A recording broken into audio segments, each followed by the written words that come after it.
More than 5,000 government files mention Donald Trump in connection with the Jeffrey Epstein investigation. But what those references actually show is very different from what many people assume. According to publicly released documents and reporting based on those materials, the name appears in emails, news articles, contact references, and unverified tips. Yet officials say they did not find credible evidence requiring further investigation into misconduct by Trump. So why does his name appear so often? What kind of documents are these really? And what does being in the files actually mean in a legal and investigative sense? The answers are more procedural, more complex, and more revealing about how large investigations work than the headlines suggest. The strongest starting point isn't a claim, it's a number. Investigators released millions of pages of material connected to Jeffrey Epstein. Emails, interview notes, archived media, financial references, contact logs, and internal summaries gathered over years. Inside that enormous archive, news reporting identified thousands of references connected to Trump-related terms, including his name, properties, and family members. But here's the key distinction. A reference in investigative files does not automatically mean wrongdoing, contact, or even relevance to a crime. In large federal investigations, names appear for many reasons. People mentioned in emails, public figures cited in articles, third-party tips, background context, historical associations, social connections, media clippings saved by subjects. That's where the story becomes more nuanced and more important to understand correctly. So what categories do these Trump-related references actually fall into? Because when you break them down, a very different picture emerges. A significant portion of the documents that mention Trump are publicly available news articles that had been stored in Epstein's email accounts or digital files. This includes magazine features, political reporting, business coverage articles discussing investigations into financial institutions, stories about high-profile individuals. Epstein followed. In other words, some of the references are simply examples of Epstein collecting information about influential people, something investigators often document to understand networks, interests, and patterns. There's no direct communication in those files between Trump and Epstein in that batch, according to reporting on the release. That distinction matters because investigative archives preserve context, not just evidence, but public articles are only one layer. What about investigative notes and interviews? That's where things get more detailed, but still require careful interpretation. Some released files include summaries or handwritten notes from interviews conducted with individuals connected to the broader Epstein case. In these, Trump's name appears in recollections of events, locations, or social environments. However, reporting indicates those notes do not establish misconduct by Trump, and they are presented as part of broader witness documentation. In large investigations, interview notes serve to map timelines and relationships, not to assign guilt. Officials also emphasize that summaries of interviews are not findings. They are records of what individuals said at the time. But another category draws attention: tips. And tips in federal investigations follow a very specific process. Some documents include tips submitted through an FBI public reporting system. Important context: agencies receive huge volumes of tips in high-profile cases. Most are uncorroborated, anonymous, incomplete, or later determined not credible. According to officials, these tips are logged, summarized, and preserved, even if they do not lead to further action. A senior Justice Department official stated publicly that a review did not uncover credible information warranting additional investigation into Trump in connection with Epstein. That statement reflects the outcome of the department's internal evaluation process. So if many references are public materials, interview context, or unverified tips, why does the relationship between the two men still come up so often? Because history plays a role. It is publicly documented that Trump and Epstein knew each other socially decades ago, before their association reportedly ended in the early 2000s. That historical link explains why investigators reviewing Epstein's network would encounter event references, property, mentions social circles, archived photos. Older correspondence: when authorities investigate a subject like Epstein, they reconstruct entire social ecosystems, even those that predate alleged criminal conduct. This is about mapping connections, not drawing conclusions by proximity. But there's another detail investigators look at, not just who someone knew, but what the subject was tracking. And newly released emails suggest Epstein monitored political developments involving powerful figures. Some emails show Epstein receiving or saving articles about political and financial matters related to prominent individuals, including Trump. This reflects something investigators often note. People under scrutiny sometimes track influential figures for leverage, relevance, or personal interest. That behavior can be recorded in investigative files, again, as context. It does not necessarily indicate contact or coordination. So far, we've seen that many references fall into documentation categories: public materials, interview context, tips, and background mapping. But another reason the files draw attention is how investigations preserve everything, even things that later turn out to be irrelevant. That's where the scale of this case changes how people interpret what they see. In high-profile federal investigations, the goal is not to filter first, it's to collect first. Investigators gather emails, devices, financial records, contact databases, photos, travel logs, phone messages, third-party communications. Only after collection does the process of verification, corroboration, and legal evaluation begin. That means names of public figures can appear simply because they were mentioned in passing. Someone referenced a location they own. A news article about them was forwarded. A social event list included them. A tipster named them.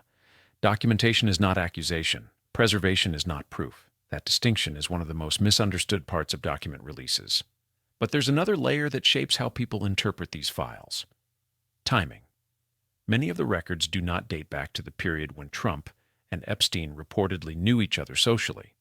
That affects how investigators view relevance. A large portion of the released digital materials come from years after the two men's association reportedly ended. Why does that matter? Because investigative significance often depends on when a communication occurred. Whether there was ongoing contact, whether there is corroboration, whether there is a criminal nexus. If files mainly contain later references, such as archived articles, media monitoring, or third-party mentions, that falls into background documentation rather than direct interaction evidence. Officials reviewing such materials assess not just who is mentioned, but why and when. Another detail that surfaces in document-heavy cases is duplication, and duplication can inflate the perception of volume. Large releases often include resaved emails, forwarded chains, multiple stored copies of the same article, backup archives, attachments repeated across accounts. So a single news story mentioning a public figure could appear in dozens of files. That doesn't multiply the event. It multiplies storage. When headlines focus on counts alone, they can unintentionally blur that distinction. But one more aspect draws attention: how agencies handle sensitive material in public releases.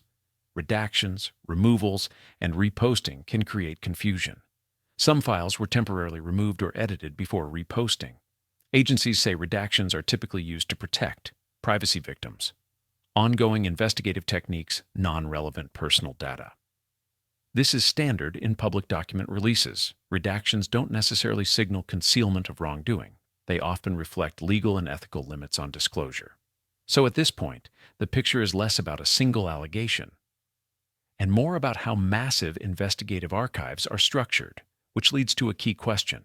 In legal and investigative terms, a name appearing in files can mean the person was mentioned. The person was part of historical context. The person was referenced. In media, the person appeared in a tip. The person had past social contact.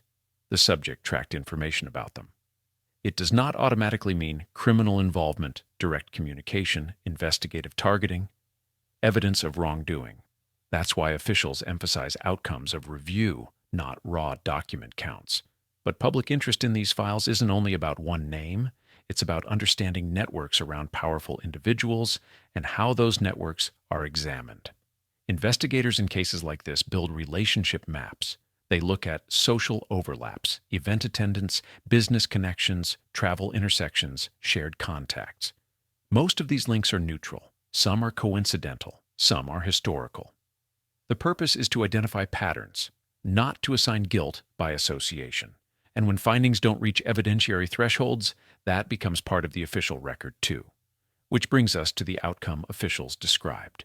And outcomes matter, more than speculation. A senior Justice Department official stated publicly that a review of the materials did not uncover credible information requiring further investigation into Trump related to Epstein. That statement reflects the department's internal standards. Evidence must be corroborated. Claims must be verifiable. Information must meet legal thresholds. Without that, material remains part of the archive, not the basis of a case. So the larger lesson may not be about a single figure at all. It's about how information age investigations create massive records that are easy to misread. When millions of documents are released, people naturally focus on the most recognizable names. But investigative archives are not narratives. They're data lakes. And data without context can be misleading. That's why the final piece of this story is about interpretation. Once documents enter the public sphere, they move from legal context into media, social media, and commentary spaces. There, three things often happen. 1. Volume becomes symbolism. Large numbers can sound like significance even when they reflect duplication, archiving, or broad collection methods. 2. Mentions become assumptions. A name appearing in a document can be interpreted as involvement, even if it reflects a news clipping or third-party statement. 3. Context gets compressed. Legal nuance doesn't travel well in headlines or short clips. That gap between documentation and interpretation is where confusion grows. But understanding that gap reveals something important about modern investigations. They're as much about record-keeping as they are about conclusions. Today, digital investigations preserve enormous ecosystems of information. Investigators keep materials because storage is cheap. Legal standards require preservation. Context may matter later. Defense review rights depend on full records, so archives include relevant material, irrelevant material, background material, and material that never becomes evidence. All of it lives side by side, which means public readers need a filter. Investigators already apply verification. So what actually determines whether information in files leads anywhere? Not visibility, but thresholds.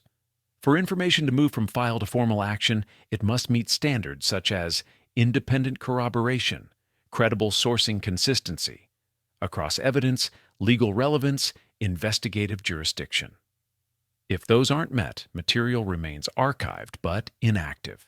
That's part of why officials speak carefully when describing document contents. They differentiate between recorded information and actionable evidence. And that distinction may be the most important takeaway in the entire discussion. Large-scale document releases are becoming more common in the digital age. Without understanding how investigative systems work, it's easy to assume volume equals guilt, assume mention equals involvement, assume release equals revelation. But often, release equals transparency of process, not confirmation of claims. And that shift in understanding changes how we read stories built from massive archives. So when you hear that someone appears in thousands of files, the real question isn't how often, it's in what way. Public materials, archived context, interview documentation, and unverified tips can all sit inside the same database, even when official reviews find no basis for further action. The broader lesson is about scale. Modern investigations document entire environments, not just outcomes. And that raises a bigger question worth exploring next. How do investigators decide which information in giant digital cases becomes evidence and which remains background forever?